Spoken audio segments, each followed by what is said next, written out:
ডাকটিনের কাজ কিভাবে হয় সেইটা আজকে জানানো হবে, যে কিভাবে ডাক হ্যাঙ্গিং করা হয়। এই হলো মেশিন, এফসু মেশিন।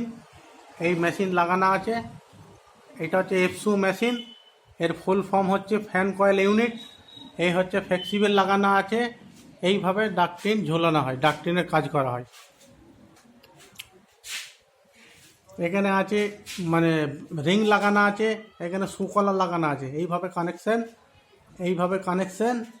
আর এই একটা ব্রাঞ্চ করা আছে, ব্রাঞ্চ। এই হচ্ছে ব্রাঞ্চ লাইন, এই হচ্ছে ব্রাঞ্চ করা আছে। এই ব্রাঞ্চে এই একটা ডপার লাগানো আছে, ডপার। এটা হচ্ছে ডপার, ঠিক আছে। এইটা হচ্ছে ডপার, ডাইরেক্ট ব্রাঞ্চে লাগানো আছে।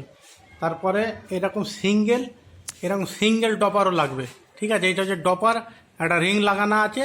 আর এই মুখে হচ্ছে রিং লাগানো আছে। এই রিংয়ের জায়গাটায় রাউন্ড ভিসিডি হবে, এই ভিসিডি থেকে আবার এতেই কানেকশন হবে। তাহলে মোটামুটি বোঝা গেল।